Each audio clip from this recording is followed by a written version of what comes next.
dwi wedi gweithio efo adra dros 2 flynedd wan, a mae wedi newid lot dros yr amser yna. Mae wedi mynd o weithio ar rhyw 5 safle i wan bod yn gweithio ar 10 ohonyn nhw a adeiladu cannoedd o dai.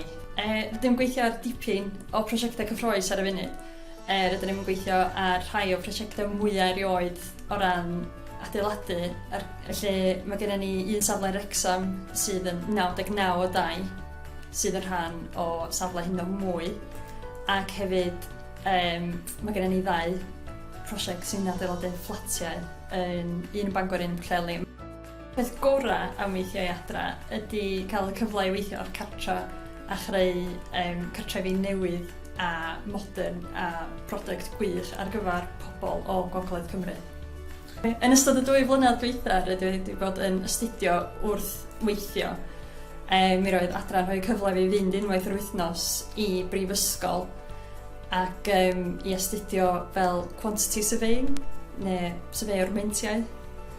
O hynny'n Lerpwl, a dwi'n newydd graddio, wedi cael gradd dosbarth cyntaf.